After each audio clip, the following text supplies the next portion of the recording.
Yo, what is up, everybody? Here we're back, SCH Media, another video coming at you guys. Second part of the series here, doing the B swap on the Civic. So far, I think in the series we have the build itself of the engine. So I showed you guys kind of how I put it all together while I was sitting in the garage. Now what we're going to be doing here in this part 2 is going to be removing the engine, installing the new one, maybe doing like the shifter stuff, and we'll see where we take it from there. So, again, thank you guys as always tuning in. Make sure you guys remember to subscribe. Only 19 subscribers away from 100. It's nothing huge, but it's a big goal for me. So thank you guys, all the supporters, all the people viewing and checking in every now and then. Let's get into this one. I'll catch you guys with the random update whenever it is. What's up, y'all? Here for the random update in the middle of the works. This is how I have it right now. This is the D16, getting ready to pull that out.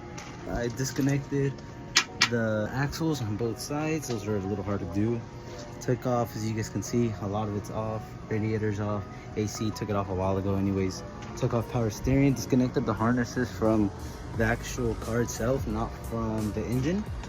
All I really have left to do is find the mounting points for the hoist, bolt them up, and start lifting this up. I disconnected everything I could tell was connected to the actual bay itself. So let's hope. The next day now, after I recorded my last update, I'm gonna try and update a little more frequently now that it's getting to the big parts of taking the engine out. I'm doing the shifter right now. I know I had said that I did everything, but not yet. It's just two things though. I need to disconnect the shift linkage, which I'm already gonna disconnect it from the bit inside area. Then I have to disconnect the mounts. Basically, I had already said that. I'm pretty sure. Obviously, the mounts were still connected. If not, the engine would be on the floor. And I found the hiccup points already. Because I did a lot of research and there's a lot of arguments on where to hook it up. This is the setup I ended up going with. Got a bolt here to the front. This was on the power steering bracket, if I'm not wrong. I just went on the forums and used the bolts that I saw all around. This one everyone used. This is the back of the head one. So if you research it, you're gonna find a lot of people talking about that one. And over here, the trim a little bit, but I used the top transmission bolt. It's pretty sturdy. And I see a lot of people using the bottom alternator one. So I just put the chain on that. I screwed it in as most as it goes. Hopefully all that holds pretty well. And I have it angled like this because if I'm gonna pull it through the top, I've seen a lot of stuff on the forums and stuff that if you have it angled this way, it just really helps for pulling the engine out because it helps with clearance in the transmission. The engine is dismounted off. You can see there's nothing here, but these just didn't want to come off, so all I did was unbolt that one. And in the rear too, I know people suggest you take off the T-bracket completely, but all I did was unbolt the one that actually bolted to the tranny and the one that was on the actual, let me show you guys a better view here. Here's a better view.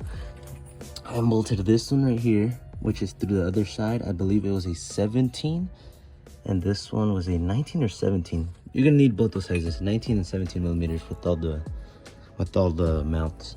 So all I did was take off the one that was right there. You guys can see, you can get that one from up top. And then take that one off, and I can just take the rest off once this is out. But I'm just slowly kind of lifting it one by one, kind of checking, make sure there's no lines that I forgot to disconnect, make sure I don't break anything, clear it right. So I'll get back to you guys once this is actually out of the car. Sorry everybody, it's been a day again since that last update. As you can see, nothing in there, but so we have here, transmission, got it bolted up last night with the help of my sister. Looking nice and pretty. Here's the old engine. Right now, I'm messing with the mounts, trying to get those fitted. I just finished taking out the rear mount, the stock one. I got some innovative mounts. I got this one put on, and I also got this one installed. I just need a bolt for it's still loose because I haven't tightened it yet, because I still need a bolt for down there. I'm probably gonna run real quick to the hardware store. I found a bolt, the thread pitch, I don't know which one it is. I just know it's the same as the bolt on the starter because I bought new bolts for the whole transmission. It came with the starter stuff. I tried it in there and it fit perfectly, so probably just take it. You know how at the like Home Depot and stuff they have that thing where you can thread it in. Probably just gonna do that. Go find it, that way I can get this thing mounted in today. Then we can start messing with like lines and hooking everything up. So I'll get back to you guys once I have this mounted. We have the engine in, man, finally. I ended up using a mix of it's still a new mount, like relatively. I bought it when I got a manual swap, probably only a few months old. Did a mix of that, and then the other two are innovative. That in the back, my dad saved me, helped me getting that last one in under its own power. It's not being held by anything anymore. I'm gonna mount the distributor now that obviously the chain's not on it anymore. Mount that on. I'm gonna put in the spark plugs. These just came in the mail, brand new AGK wires. The code is 8041HE82. Just look for those. That's the one for this engine, in case anyone's wondering. Throw some oil in there. Coolant I have, so I still have to buy oil. Transmission fluid, and review everything. I still have to connect the harness to the actual Civic, and just hosing and stuff. Just kind of, again, just like an overview, make sure everything's good. I still have to do the oil pan, so I have to install my other one that I have, that I got from the guy I bought the turbo kit from, because it has the bung to screw in the return line. I'm gonna go ahead and install the intercooler, make sure it clears the bumper, all the piping, like I said, this spark plug. So I'll get back to you guys once everything is mounted on. Also, axles just got here. Now I just need a half shaft and this is basically ready. Coming at you with another update. Getting most of the stuff here put in. Got obviously no fluids yet, but got the radiator fitted with the hose. Luckily this one was already on the engine, so went, grabbed it. No, it doesn't look nice as the silicone ones, but no, it works. Skunk 2, thank you Ernie. He actually gave me a whole Skunk 2 radiator for a B series. If you guys are planning on doing the B swap, you don't need a whole new, there's no radiator specific for the series. It's more specific to the chassis, which I think with the Integras and the Civics are the same, at least for this like generation of them. All you do need are the hoses. I did the bottom one, that's why it says Skunk 2, and the top one the stock one. Right now I'm focusing on hooking up the fuel lines.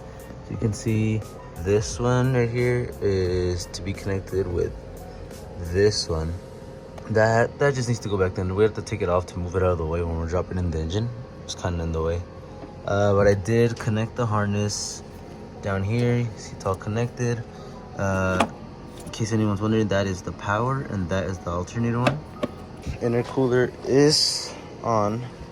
I don't like that the piping isn't straight, but I mean, you know, whatever works. I just throw the bumper on. I do think you have to cut into the bar.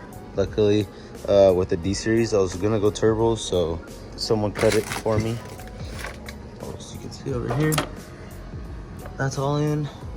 Right now, I'm gonna figure out what the heck this is. I'm assuming it's something with power steering. I'm not 100% sure. This is definitely for power steering because I'm wearing under. So I'm gonna see how I can like block it off, and I'm gonna try and figure all this stuff out because I'm not gonna run power steering in here. One, because I don't think it fits. Two, because I don't care much for setting it all up, you know. But alright, I think that's gonna do it for this video. This is part 2 now of this B series, almost ready to get its first start. I'm trying to keep this one a little shorter than the rest. I'm gonna try and do that just so each part could have it could be a little more interesting. I don't want to make them boring. I want people to stick around, you know, watch to the end. So I'm gonna try and keep them a little shorter, a little more condensed. Appreciate you guys for making it to the end, for those who did. Catch you guys in the next video, which, like I said, I think it's gonna be starting it up. Hopefully, you know, you never want to speak too early. As always, remember, subscribe. Thank you guys again for the support. We'll remind you guys one more time, only 19 subscribers away from 100. I appreciate everyone who's already subscribed. For anyone new here that's made it all the way to the end, please hit it. I mean, it doesn't hurt you, helps me out a lot. Thank you guys again. Stay blessed. Peace out.